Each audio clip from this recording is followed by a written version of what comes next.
At my mom's funeral, my mother-in-law showed up with a smirk. She said, "This house will go to my son. Maybe I should pick a room now." I told her actually, I'm the one getting this house. She argued, but doesn't a wife's stuff belong to her husband? So technically, this house is my son's, right? I sighed. She chirped, "Let's be friends now." I wasn't sure. "What do you mean?" She said, "I'll take over this room." I asked, "Are we living together then?" She said confidently, "Yes, that's the plan. This house is too good to be empty." I was still mourning, but my mother-in-law acted like nothing was wrong. "Why bring this up now? Can't you see I'm sad? This house is full of memories. It was built by my dad and cherished by my mom. I don't want my mother-in-law here, and my husband is letting it happen." To protect my beloved home, I took action before we moved in. I'm 42, work in an office, and thought I'd miss my chance at marriage. Then I met Michael, 4 years younger, through a friend, and we tied the knot. He's caring and values my input. "Where shall we honeymoon? You mentioned Europe, right?" I asked, "But you said you liked the Maldives." "Let's go there," he suggested. "My mom needs to stay with us. Dad's not well, and she's struggling alone," he explained. "I get it, but didn't we agree not to live with parents?" "You're right. I'll talk to her." My husband always indulges my wishes, which sometimes makes me feel guilty. Finding a good partner is a blessing, but there's a lingering sadness. My dad passed away 3 years before I got married, so I couldn't share my wedding with him. He was a strict boss at a small business, and I looked up to him. Despite the company's size, he earned well, and we had a decent home where we held his funeral. Working in an office made me appreciate my dad even more. Then, 2 years after our wedding, my mom also passed away. "Your mom too?" My husband asked, concerned. "Do you need a moment in the other room?" Funerals usually aren't held at home, but we did it for my mom. Throughout my mother's funeral, my husband was there for me, a constant support. I felt incredibly lucky to have him. Then my mother-in-law, Nancy, arrived. "I'm so sorry for your loss," she said. "Thank you," I replied. I hadn't spent much time with Nancy before, keeping a respectful distance, but during the funeral, I saw a different side of her. Afterward, Nancy approached me, which wasn't unusual, but her demeanor was strangely cheerful. "Thanks for your help during the funeral. It went smoothly because of you," she said. "Now that it's over, let's drop the formalities." I was surprised. At first, I thought she was being considerate, given my grief, but it soon became clear that wasn't her intention. "Your parents had such a lovely home," I said. "Hold on a sec." She boldly ventured further into the house. "Mom, this isn't a good time. Some areas are a bit messy," I protested. Unfazed, she announced, "Don't worry about the details. What matters is, this house will go to my son. Maybe I should pick a room." I hesitated. "Mom, actually, I'm the one inheriting this house." She smirked. "Your parents didn't have any other kids, right? And doesn't a wife's stuff belong to her husband? So technically this house is my son's, isn't it?" I sighed. "Is that really how it works?" She chirped. "Let's just get along from now on." I paused. "What do you mean by get along?"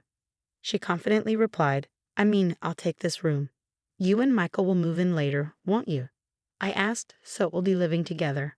She declared, "Exactly. It's settled. Such a grand house shouldn't have empty rooms when two people can live here. Finally, I won't have to take care of my husband alone." But my mother just passed away, and my mother-in-law is talking about this. Can't she see how sad I am? I'm starting to get angry, even though the funeral just ended. Why would she joke at a time like this? My husband overheard our conversation and intervened. "Mom, what are you saying? This isn't the time for this." My mother-in-law brushed it off. "Why are you making such a fuss?" But my husband was firm. "Please leave." He escorted her out. "Sorry, she can be difficult." He'd apologized. "It's okay. Thank you for handling it," I said. In that moment, I appreciated my reliable husband. Yet later, I realized his reason for scolding my mother-in-law was subtly different from mine. 10 days after my mother's funeral, as things calmed down, we talked about my family home.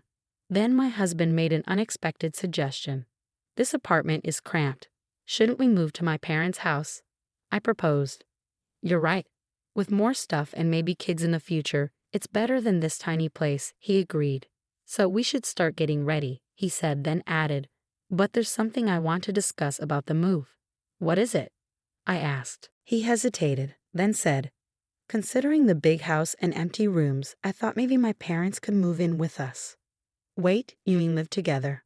I was surprised. My husband is kind, but lately I've noticed something. While I thought he always valued my opinion, maybe he's just going along with things.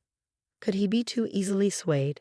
His suggestion about living with my mother-in-law, despite my objections, makes me wonder. He keeps bringing it up, putting my mother-in-law's wishes above mine.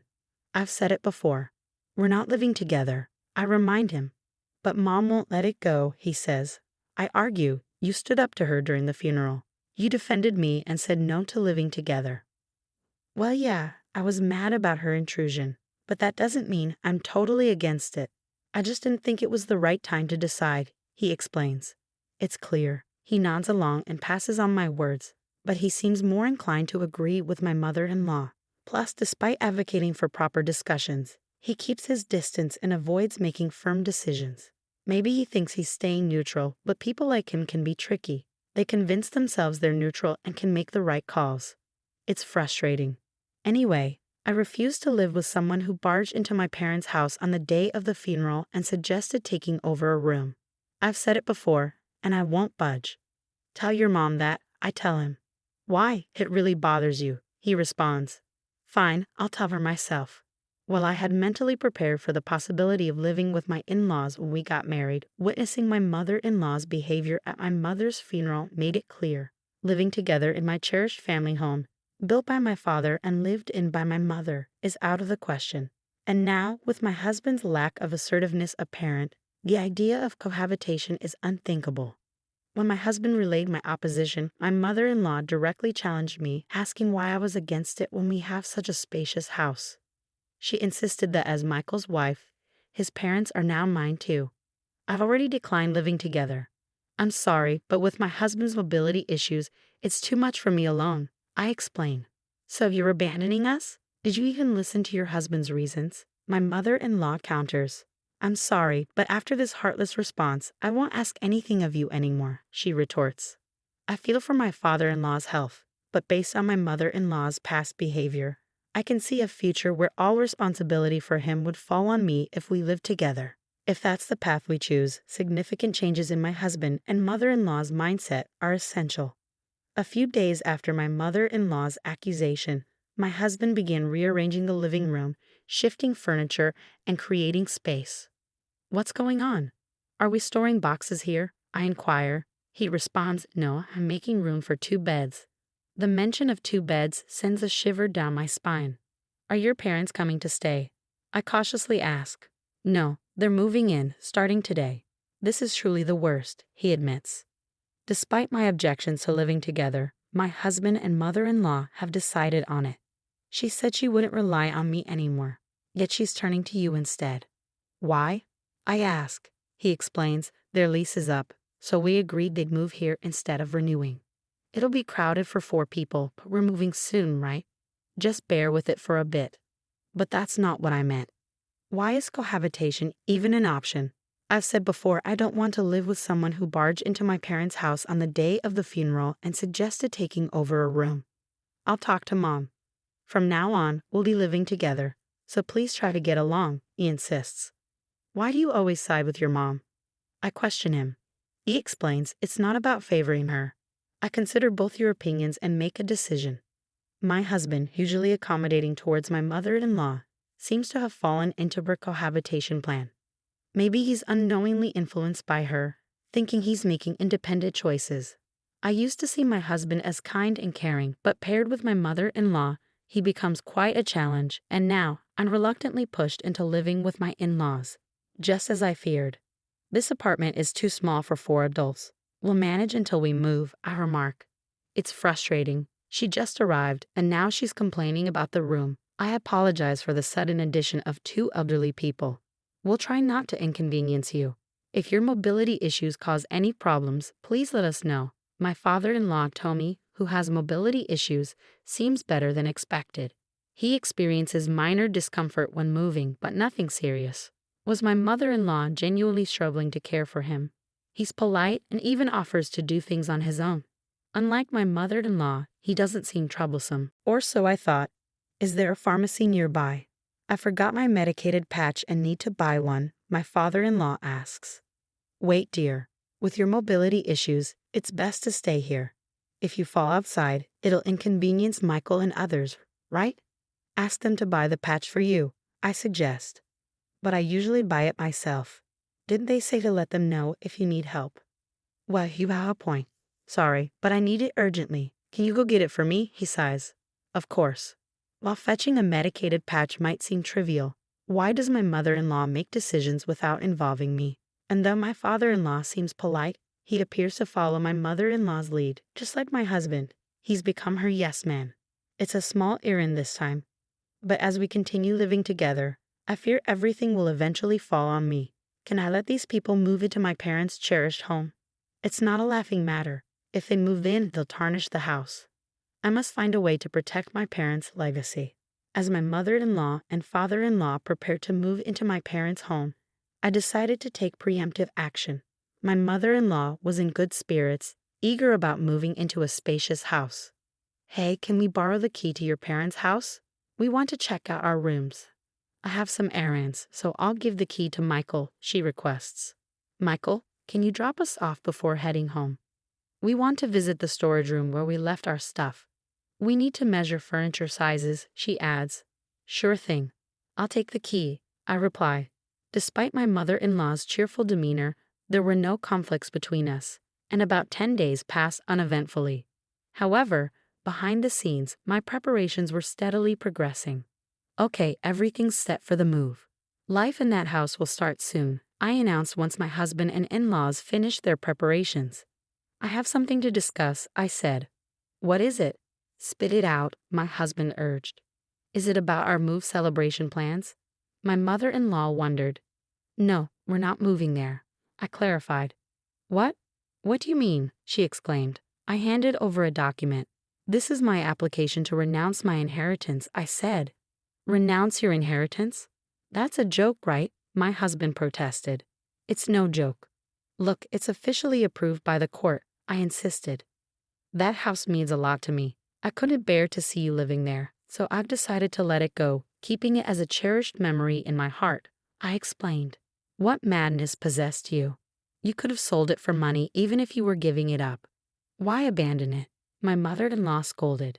Even if I sold it, you'd just rely on the money. I thought it'd be clearer if I had nothing, I reasoned. We moved out of our old place for this move, you know. What's going on? How will you make it up to us? She retorted. I've always opposed living together, yet you forced it on me without proper discussion. So I had to take a stand. I stood firm. Upon hearing that I renounced my inheritance, both my husband and mother-in-law were stunned, their faces drained. They were speechless, their energy depleted. My father-in-law looked puzzled as he watched them. But I'm not backing down, Michael. I pressed on. I've been considering divorce. What do you think? Divorce? My husband stumbled over the word. Michael, you should divorce this absurd wife immediately, my mother-in-law chimed in. I had expected her immediate call for divorce. What I wanted to know was whether my husband could make his own decision at this crucial moment. If he yielded to my mother-in-law now, our future together would be even more challenging. Even being suddenly asked about divorce is troubling, Mom, my husband muttered. His response was pending, but my determination to go through with the divorce had solidified. Fine, divorce is the only option, my mother-in-law snapped. Michael, it's unavoidable. Your mom is adamant, my father-in-law intervened. Well, it seems you also want a divorce, and maybe that's for the best. Even in significant decisions, my husband and father-in-law remained yes-men to my mother-in-law. And now my husband's words made it seem like he was changing his mind for my sake. Very well, I declared. Let's proceed with the divorce. I'll move out with just the essentials. I spent the night at a budget hotel. The next day, I had urgent matters to attend to, so I took a half-day off work and went back to the courthouse. A few days later, my mother-in-law called me. What's this about the house becoming yours? She demanded. Why the sudden concern? Did you learn about it during the estate division process? I asked. Yes, that house is rightfully mine. You forged documents and deceived us, she accused. Why would I forge court documents? Those are genuine, I replied. Then why is the house going to you when you were supposed to renounce the inheritance? She pressed. After that, I withdrew the renunciation application. Renouncing an inheritance is complex. Once filed, it takes about a month to be accepted, during which it can be withdrawn. The documents I showed were from the application stage, not acceptance. I made you believe I had given up the house and mentioned divorce to see your reactions and plan my next steps. I hoped Michael would oppose divorce. But your mindset didn't change, I explained. So the house really becomes yours? Since it was acquired before the divorce, it's subject to property division, right? She inquired. In such cases, you two would split the proceeds from selling it. She tried to assert her claim. But I had prepared for this. If it were jointly acquired, it'd be shared property. But it's inherited, so it's exempt from division. Unfortunately, specific assets like this aren't eligible for division. I reiterated. Did you consult a lawyer when you found out the house would be mine? She asked. If Michael had paid off the house loan or covered renovation costs, those expenses might have been considered, but I assumed that didn't happen. I replied. What about the money Michael would get through property division? She pressed. We've only been married a short time, so there's not much. Maybe just the car, though it still has a loan on it. I explained. You're selfishly claiming the inheritance, aren't you, heartless? She accused. I'm protecting my parents' memories. I don't want people like you in our home. If you have further complaints, consult a lawyer, I responded firmly. After the call, divorce proceedings went smoothly. Presumably, she urged my husband to divorce me promptly. Regardless, the divorce was finalized, and I no longer had to deal with my in-laws. I felt relieved, as if I'd safeguarded my father's home. After I moved out, my former in-laws stayed in the apartment my ex-husband and I used to share. It wasn't spacious, so even with one less person, it must have felt cramped. They explored other housing options, but faced challenges due to their age. Eventually, my ex-husband rented a smaller single-family home for them to live in together. Though smaller, it's still a house, so the rent is likely higher than for the apartment. He'll need to support them going forward. My ex-husband is in for a tough time. My former mother-in-law was excited about the large house my father left behind, but now she's settling for a smaller home. I imagine she's disappointed. As for me, I've started a new life in my parents' house. It feels comforting, as if they're still with me. If you enjoyed this story, consider subscribing to the channel. Until next time. All right, everyone's presentations are done. Nick, the manager, said as he tried to move the discussion forward. Excuse me, I haven't. I recently found out something. Nick interrupted me and began to speak. There's apparently someone in this department who didn't graduate high school and is just a part-timer. Meetings should be for employees only. Absolutely right. His lackey, Mike, of course, agreed with Nick. I'm leaving. After leaving the meeting room, I started to shut down my computer. I noticed that an email had arrived, not in my personal inbox, but in the company's shared email. Thinking, there's no point in speaking up, no one will listen, I went home quietly. The next day, I heard a commotion from Nick's desk. He was staring at his computer screen, his face pale. Nick? Is something wrong? Mike looked at the screen with him. And he turned even paler than Nick. Why is he so angry? Knowing the reason for Mike's distress, I thought to myself, serves them right. My name is Adam. My mother passed away when I was in the 9th grade, and I was raised by my father. Well, you could hardly call it being raised. After my mother passed, my father changed. He drowned his sorrows in alcohol, and though he still went to work, he squandered our living expenses on horse racing. Because of that, I had to start working part-time as soon as I entered high school. Every month, I went to the convenience store with bills in hand that couldn't be auto-deducted from my father's account. Even though I endured it because I didn't want to be alone, I reached my limit in my second year of high school and dropped out. I found a live-in job at a distant inn.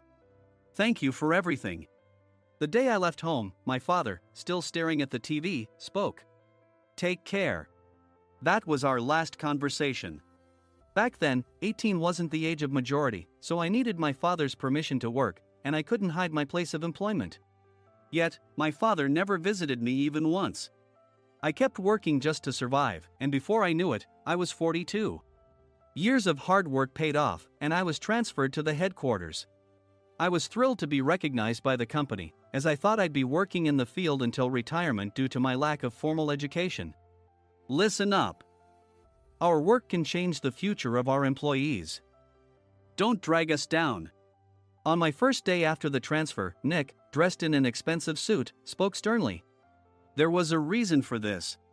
Our inn was located in a prominent tourist destination, known so well that everyone in the state could sing its commercial jingle. At its peak, we had 5 locations within the state. But that was long ago. Due to financial difficulties and aging facilities, only the place where I had worked for many years and the original establishment remained. I was prepared to lose my job anytime, but now there was a glimmer of hope. With the rise of social media, the tourist area where the inn was located started gaining attention again.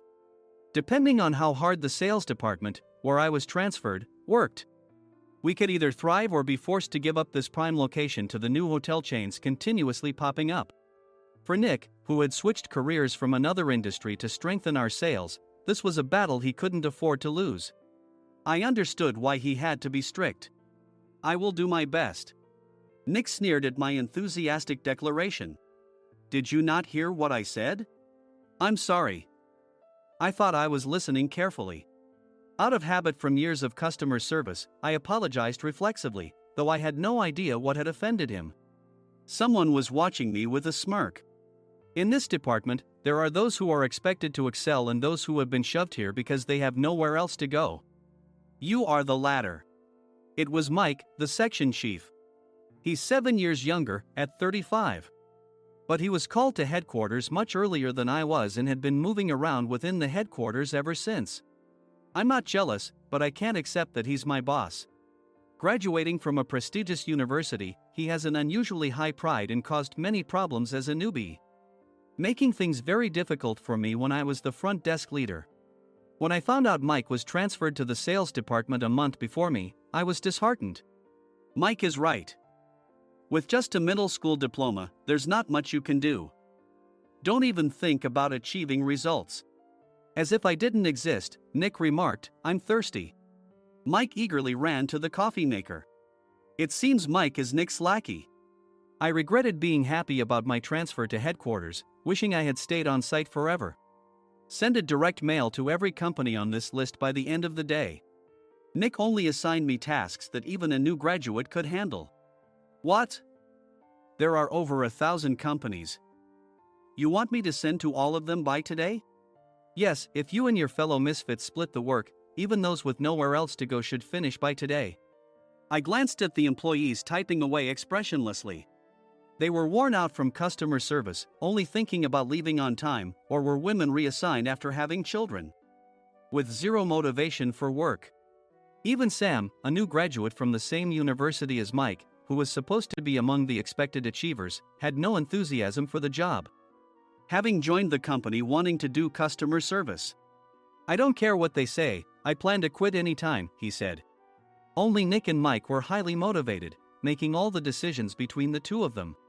I originally only wanted to work at the inn to survive and had no particular attachment to this job.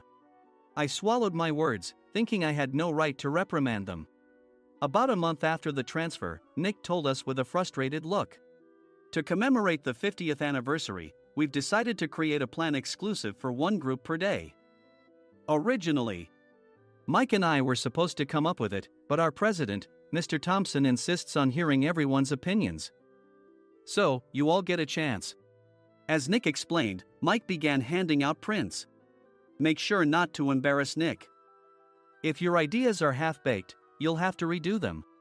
It seemed that they had printed his handwritten notes by Mr. Thompson, which included several questions and a section for free responses.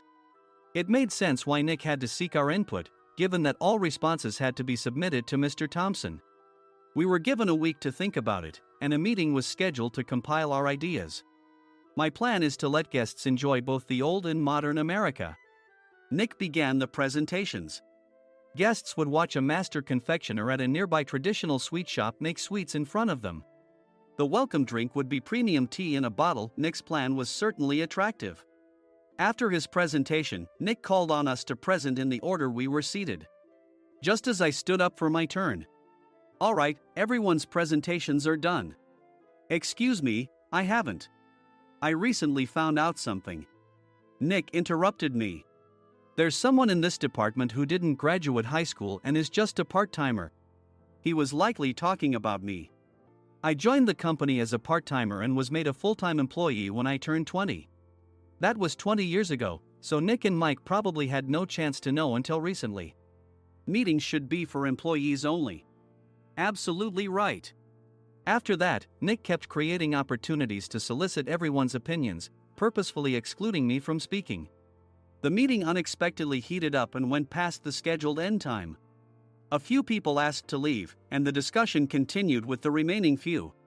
Still here? Normally, you'd leave in that situation.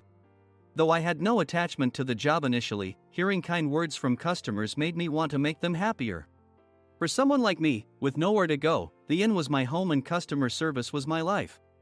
I felt pathetic about my current self. I'm leaving. I left the conference room and started shutting down my computer. I noticed an email had arrived, not in my personal inbox, but in the company's shared email. Thinking no one would listen to what I had to say anyway, I quietly went home.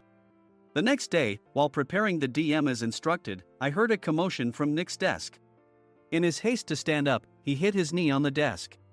He stared at his computer screen, his face pale. Nick! What's wrong? Mike, thinking he should be the first to rush over, approached Nick while still wearing his coat. He peered at the screen with Nick. And he turned even paler than Nick. Why is he so angry?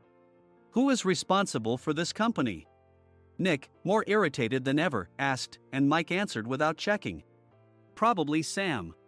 Sam wasn't there because he was attending a morning training session for new hires. Nick gave up on getting angry and returned his gaze to the screen. They were looking at an email that arrived right after the end of the working day yesterday. Apparently, no one, including me, had checked it before leaving. The email was from a large company that used us for their annual employee trips. The president and executives of that company also frequently used our services personally. President of the company, Mr. Mason himself had declared that neither he nor his company would ever use our services again. Well, some companies cancel their employee trips or stop using our services due to financial struggles.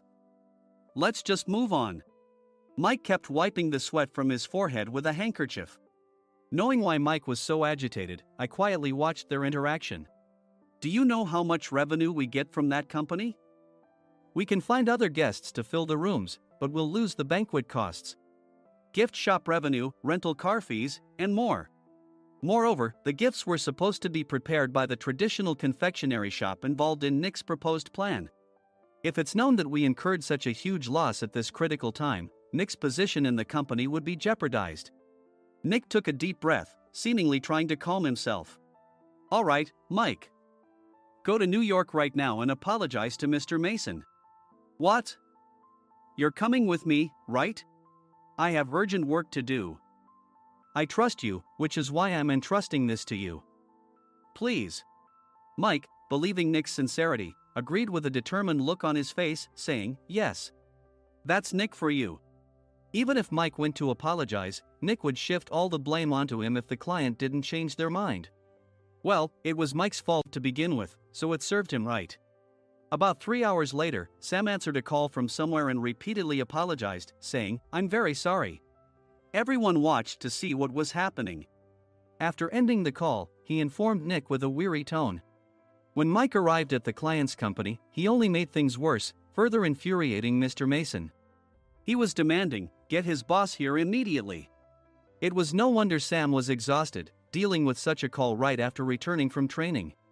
What is that idiot doing? All right, Adam, you're coming with me. If sacrificing Mike didn't work, then I must be next. Normally, I'd want to refuse at all costs, but I saw an opportunity in this situation. If I can be of assistance, I'd be happy to join you. I obediently followed Nick, and we flew to New York.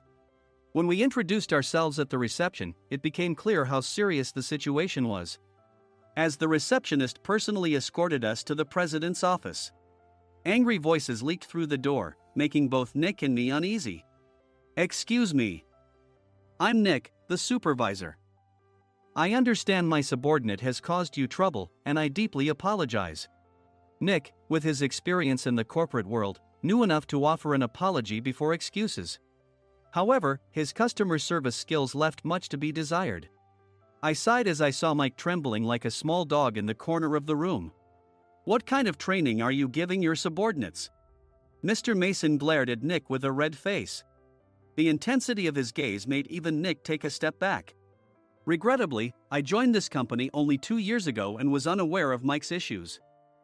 I should have identified his shortcomings sooner.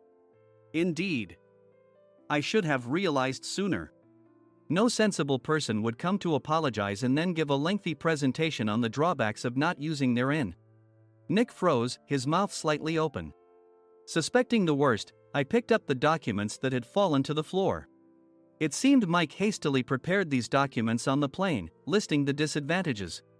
Disadvantage 1: if you change the venue for the company trip, employees might suspect it's for cost-cutting reasons, leading to a negative impression. Reading it aloud half-jokingly, Nick snatched the papers from my hand and checked the contents with a furious expression. Among the stack of documents was a receipt from a nearby convenience store's copy machine. I felt a pang of dread, hoping he hadn't shown the receipt as well. What do you think he said when I asked what kind of nerve he had to do this? I'm very sorry. Faced with the dire situation, Nick must have thought there was nothing left to do but apologize. In a voice smaller than I'd ever heard from him, he uttered words of apology. He said, "I'm a Harvard graduate. I don't believe I said anything wrong." "Mike, what have you done?" Forgetting his plan to pin the blame on Mike, Nick yelled loudly, even in front of Mr. Mason. "I didn't do anything wrong." "You're still saying that? Look at him." Mike pointed at me with a shaking hand. "I was assigned to headquarters in my 20s and now I'm a section chief. This guy only made it to headquarters at 42. Everything I've done proves I was right. So why are we losing the contract?" Having said his piece, Mike collapsed to the floor. "Of course. You were sent there because you had nowhere else to go." Mike never expected to hear such words from someone he looked down upon.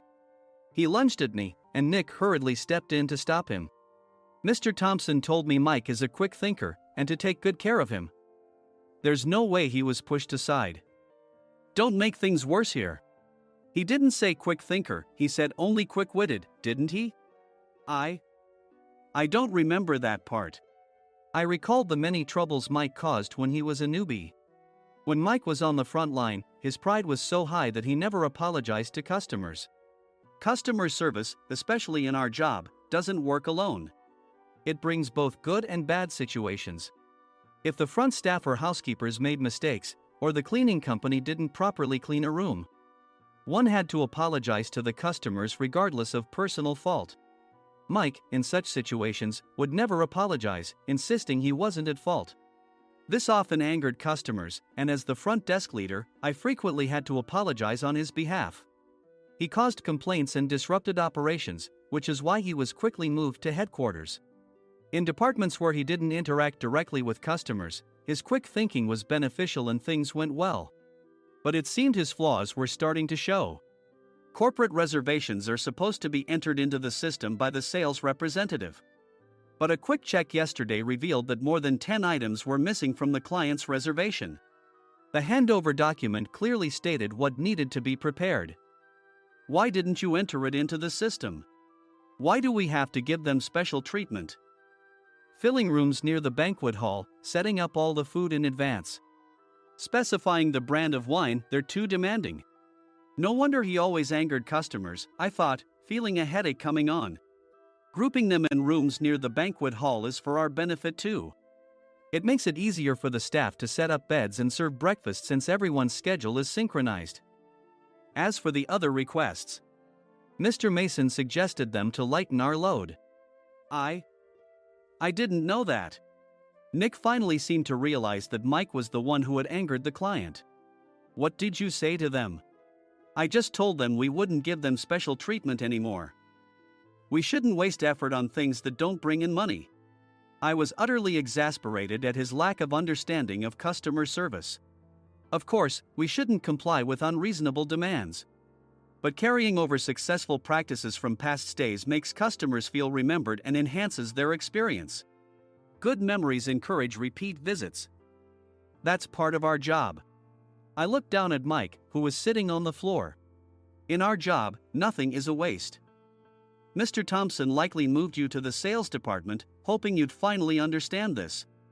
How do you think he feels now that you've failed to meet his expectations? Mike, tears in his eyes, fled the president's office. I was amazed he still hadn't apologized. You have it tough, Adam.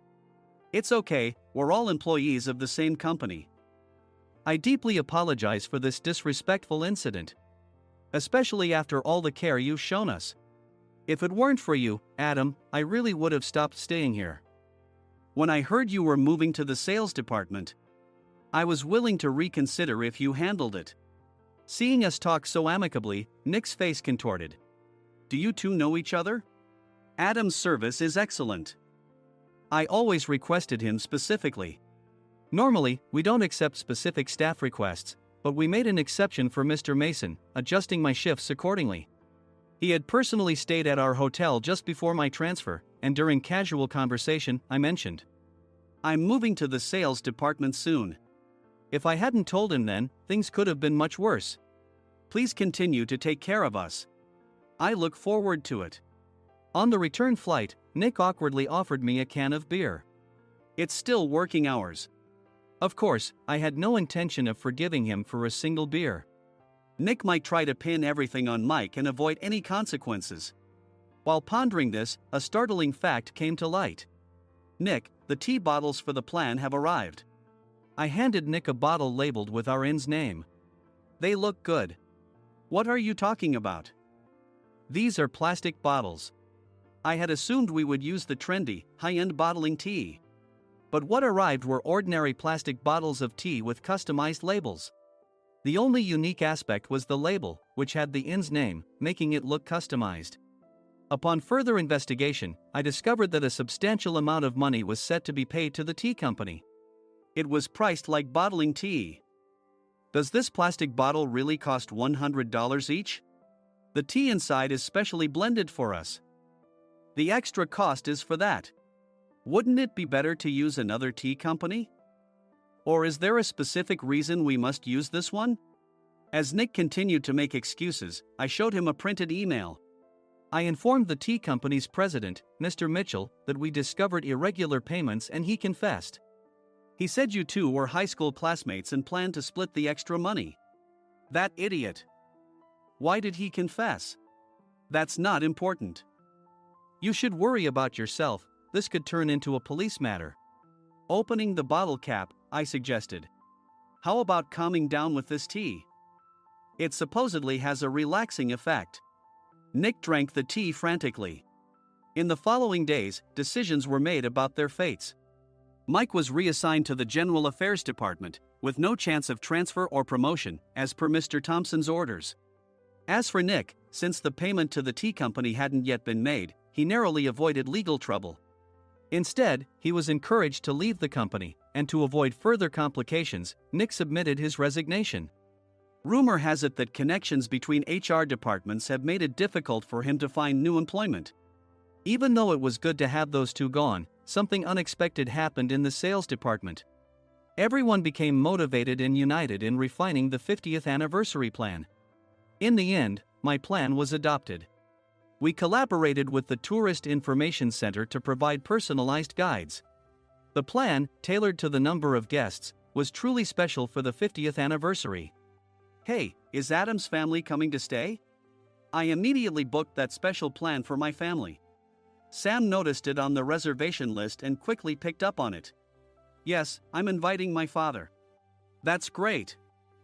I might invite my parents too. I lacked the courage to face my father just as Adam. But here, with the confidence Mr. Mason praised, I felt ready. The 50th anniversary plan was a perfect opportunity to reconnect with my father. I hoped to bring back the days when we could laugh together as we once did.